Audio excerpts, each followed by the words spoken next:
This is Neil Schneider for Meant to Be Seen. I'm joined by Professor Michael Page from the Phase Lab.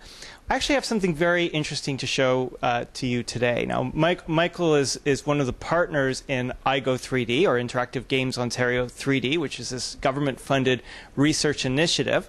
And we're actually getting set to release a number of videos from the industry partners and the researchers as to what we've learned. And this, of course, is for Ontario game developers. But as a little bit of a preview as to some of the cool stuff that's been happening to date, Michael is going to give us a little bit of a demo of his latest invention. So welcome to the program, Michael. Thanks very much. Happy to be here.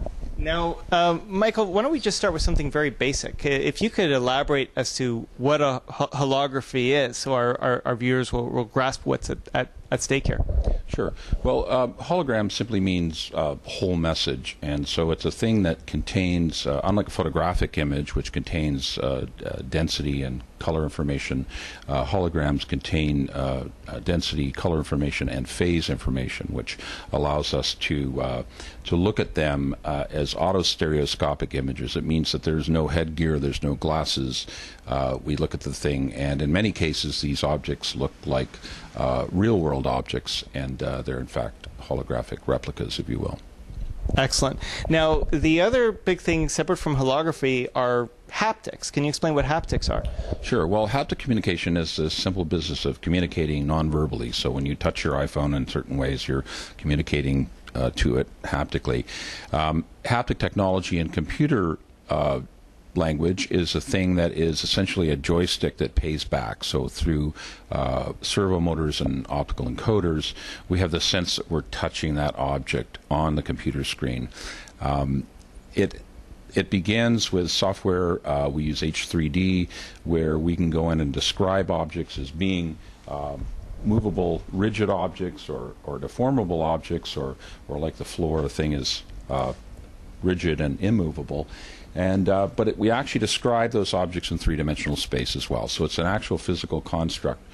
What we've done is to create holograms from the same information, if you will, that created the haptic environment, and then we take and superimpose those two constructs, the holographic construct and the haptic construct, and we have holograms that you can touch, much in the way that the holodeck was rumored to have worked. Well, it's really kind of neat what I'm seeing here. Maybe you could describe the. By the way, have you named this machine yet? Yeah. Well, it's called the Holo Mobile, or sorry, the Holo Haptic device, but. Does it run on nuclear fusion or? Well, its principal component is this component from NTAC Robotics, who are Canada's leaders, possibly the world leaders in haptic technology.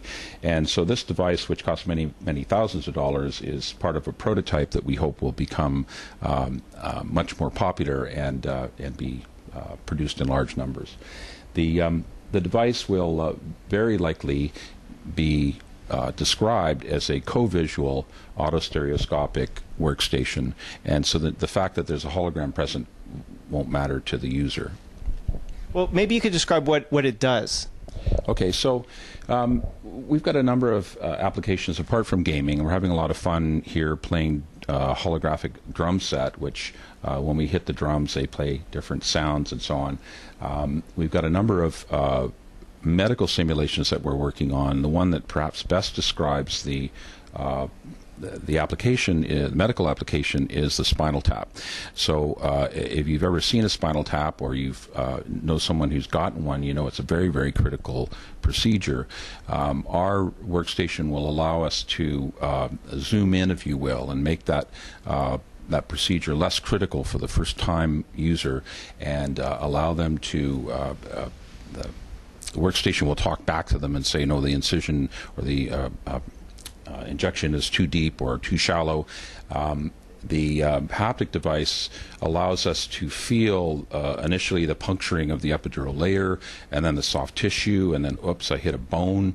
But it also will allow us, once we're inside the spine, to have a new set of physics that are about what it feels like to have a needle in someone's spine. Well, this is really, you're talking about the medical side. I mean, the gaming aspects of this could be very huge. I mean, I know on MTBS, one of the big there's a big resurgence of interest in head-mounted displays with head tracking. Even like John Carmack and our own Palmer Luckey have been developing a new head-mounted display.